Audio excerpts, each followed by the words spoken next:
I'd like to call to order the November 16th meeting of the Fitch-Rona EMS Commission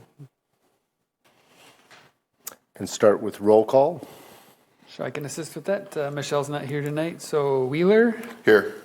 Roberts. Here. Hilla is excused. Lonsdorf is excused. Lugenbuehl.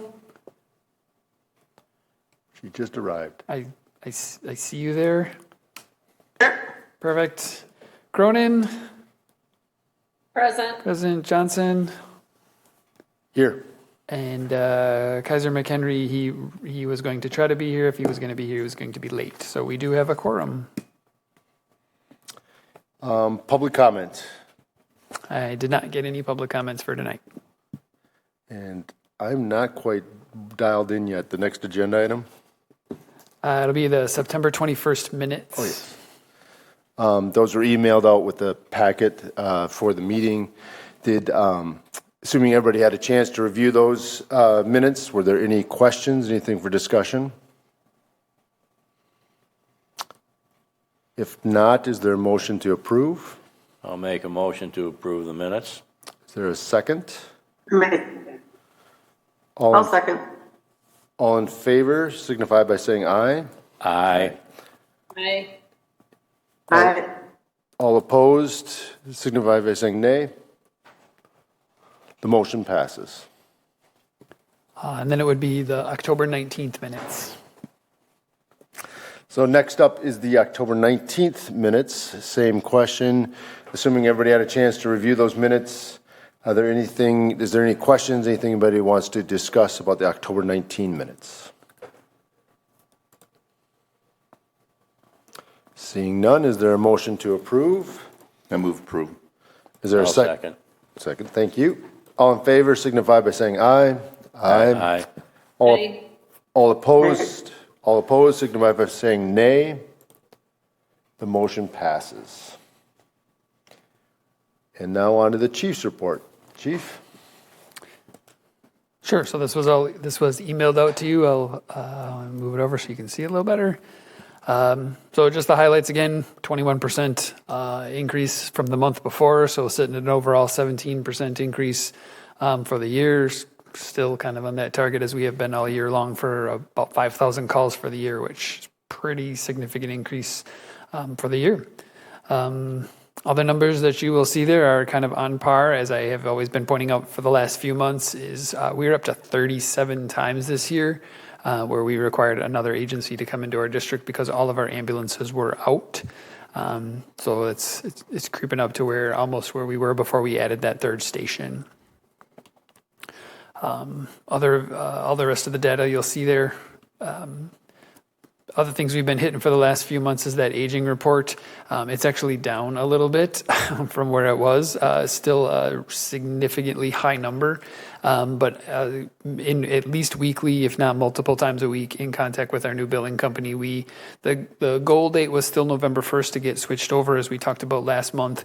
That complete 100% switch over to that new AMSC has not occurred quite yet. One of the challenges is that 180 days being so large. They did, I don't have that number in front of me, they did do a significant amount of billing to catch us up for the month of October. Just about double what we normally do, which is appropriate since we were pretty low for the previous 2 months. But they do have two people still at our old billing company, Three Rivers, which are now employed by the new billing company, that are working very much on that. So it's coming up again to a check-in to make sure that they're plugging away on that, but they are. As far as cash on hand, you'll see where we're sitting for the year. No concerns with that. We should be fine through the end of the year. Our FAP funding should be filled here within the month or so. Those applications were due to the state by the end of this month. And then I think it's next month we'll see the interest deposited for those two WISC accounts. No donations or milestones for November. Usual updates, still hoping for July or October of next year till those next ambulances arrive. The challenge we run into every year, it's not uncommon when the heat hasn't been turned on in 6 months. we got one ambulance out awaiting parts for 6 months. Those just checked with that. Just checked with that today. The parts came today, and then they put them in, and then something else wasn't working. So waiting on more parts. Hopefully, should have that back by the beginning of next week. So we are down one. We are down one ambulance. All the rest of them, knock on wood, functioning the best they can. So that's kind of just the big things going on. I gave you the update on the billing company. Other shout outs, just really like to recognize those. We got a thank you card from a patient from the care they received from Amy Hansen and Ryan Dockery was that crew. Lieutenant Imhoff asked for a shout out. So Amy Hansen again and Jamie, I'll use the direct quotes. So I did a major cleaning of the bedrooms over at Fitchburg Station number 2.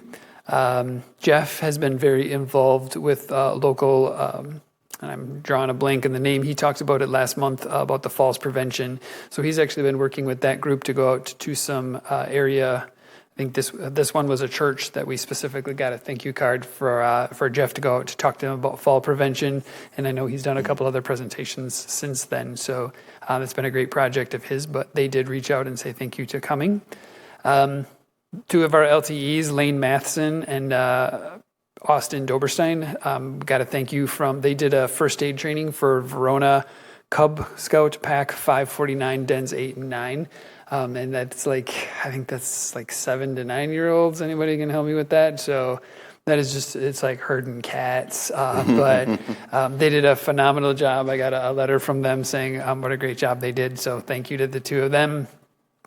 And then Deputy Chief Malekish from Fitchburg Fire. We had Lieutenant Schnabel and Austin Doberstein again represent the fire EMS at Fitchburg Fire's open house on 10/14. So, and again, these all came from their peers or outside stakeholders. So a huge thank you to our crews for going to do those. That's not me up there nominating them.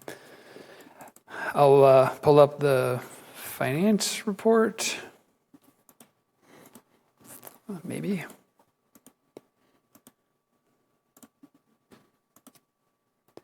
So this would be in your email as well.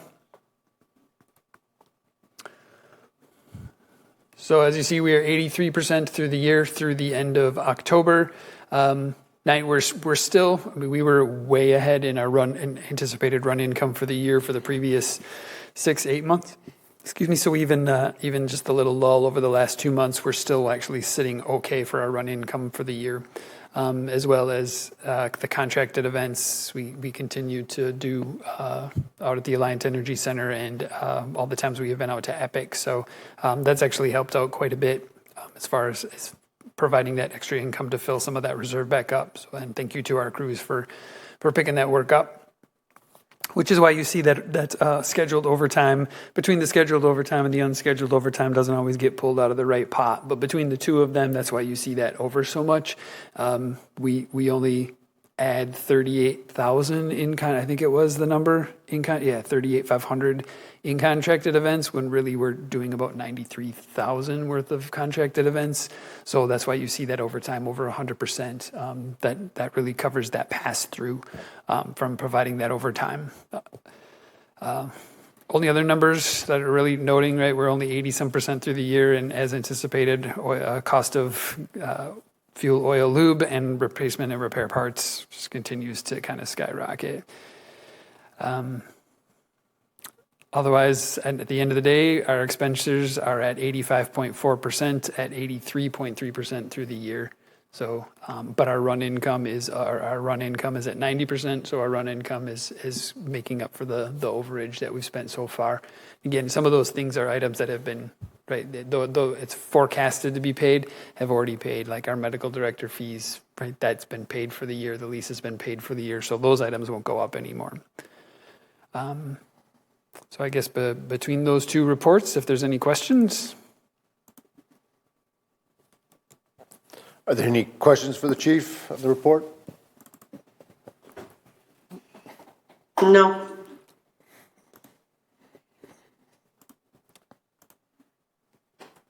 Hearing none, then let's move to the next agenda item, which is review and approval of the GASB 54.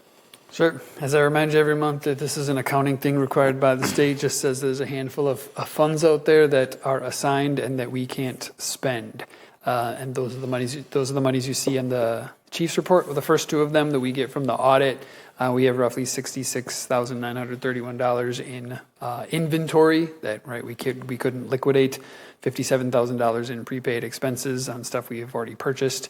So that sick leave liability is a number that changes really the number that changes every month. You'll see the FAP funding is off of there. That money has been spent for the year, and that $20,000 for contract negotiations is done. So just looking to approve this thing as a housekeeping measure. Are there any questions for the chief regarding GASB 54? Hearing none, then do I have a motion to approve? I move approval. Second? I'll second. Second. All in favor signify by saying aye. Aye. Aye. Aye. Aye.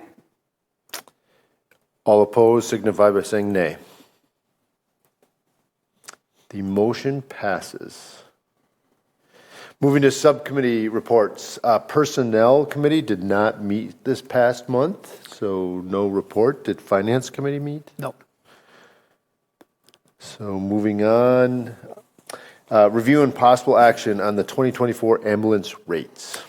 Sure. So I made this as big as I guess I possibly can. If you need it to make bigger, I did distribute this, and I do believe it got posted online. One of the things we do is, per the intergovernmental agreement, we evaluate ambulance rates every 2 years, or every year. We tend to increase them every 2 years, kind of based on what our other markets, our areas around us are doing. So when we in kind of discussions with the new with our new ambulance billing company, one of the things they suggested was a different approach. So they actually do billing as well for most of the area ambulance services. So comparable, I put posted the comparables up there that I had access to. Otherwise, what I got was from our billing company. It can be a bit of a challenge to build supplies. There are some insurance companies, mainly Medicare, that will not let you. They will not pay for itemized supplies for us. So it's kind of a depending on how you bill it, based on insurer, to get the greatest amount of reimbursement for the true cost of billing. So one of the things that our billing company recommended, and she actually gave me a couple different options, is that we just actually we looked at, and this is how we plan our budget. Anyway, we take all of our calls, we average what we spend in supplies on all of those calls. The number off the top of my head is each call is roughly like $43.52 or something like that. So the suggestion from the billing company is to just standardize the billing. It actually saves time on the tail end of the billing side as well, because how it's been traditionally done is they bill a base rate and some mileage based on where that patient lives. Then they actually have to read through every report and look through every procedure and pull and estimate what we used in supplies and itemize those. We don't do a billing sheet. We haven't for years. So it's a time thing on their end, and then in many cases, insurance companies don't pay for it anyway. So their suggestion was actually to take that number, I think that whatever that $43.60 was, and to just include it into our base rate. So the suggestion was to increase the base rate. I think it was by roughly 3%. Add the cost of those supplies in there, and the math isn't going to completely really work out for this. But so our current base rates are $1,300 for a resident, $1,400 for a non-resident. The reason that we charge different rates between the two of those is because residents pay taxes. So essentially some of their taxes have already paid for some of their ambulance service. What that would do would raise our base rate for a resident to $1,462.79, so roughly $100 plus the $62 in supplies. Non-resident, $1,400 to $1,500, and the $65.79 for supplies. Recommendation was to increase mileage by 66 cents, whatever that percentage was, from $22 to $22.66. We'll keep our no transport fee the same. We have two different no transport fees. Essentially, we call them a BLS and an ALS. So if there's a no transport fee, we go to a motor vehicle accident. We look at somebody give them an ice pack, bandage their head up, take their vital signs. They either refuse care or don't want to go, right? It's $150 for us to go do that. At scene care, which is $450 charge, example with that would be a diabetic or an asthmatic who we go there, we maybe start an IV, we give them some sugar, we give them an albuterol treatment, we reassess them. So we actually provide care, right? Some more definitive care. That's a significantly higher cost because it's a significantly higher fund or supplies that we use. Other thing would be to increase the cost of our standby from 130 to 136. That's just keeping, essentially like a estimated 3% increase. That $130 is based on, two of our most I don't want to say expensive employees, but two of our most expensive employees working an event that covers 100% of their costs to include their wage and their retirement and contributions. So increasing that by 3%, which is essentially what the union contract will go up to. So that is the proposal. If you look at what that's comparable to, we are still very comparable. We are not the highest. We are not the lowest from other agencies in Dane County. So I guess I would be looking for either questions or discussion or a motion to accept those rates. I have a question. So Deer Grove charges different costs for BLS and ALS. Actually, we're just charging one fee. No difference. We do, and they also break it down into ALS too. So Medicare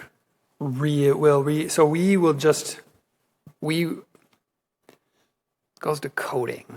So kind of based on how we were dispatched, what we actually did is whether it goes under a BLS, an ALS, or an ALS2, and skill levels, and right, there's some Medicare definitions that everybody uses. So they decided to differentiate that out. They will bill at those different rates. Insurance companies will pay at those different rates. Medicare we can charge right, for an ALS2, they can charge $1,800. We can charge $1,462. We're both going to get the same amount of reimbursement.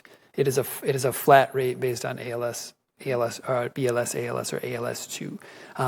Monona does the same thing. Deer Grove and Monona have actually a lot of the same staff that work together, so they kind of do a lot of the same things. There's no. I guess we can charge more for those different levels. The billing company will code it correctly. It just all falls under the same cost. Kind of, I guess, a long answer to. Do we send rigs out that aren't ACLS? We do not, but that changed. I can't even give you a date. It didn't used to be that way. It changed in the past. Well, how long have I been here? It changed in the past how many years? I remember. I was surprised to see that we even have a BLS out there. Yeah, so same thing. So Deer Grove is the same thing. They 95% of the time will have a dual paramedic rig, but Medicare will only reimburse based on what was done, not who's on the rig. So if it's putting on a Band-Aid and driving it in, that's a BLS call. A little bit different, so you put on a Band-Aid, but there was some concerns with the heart rhythm, so we put the heart monitor on and interpreted that. Though that rolls it up into a paramedic assessment or skills. So that's where we rely on the billing company to truly look and see what was done, so we're not committing fraud. Good question.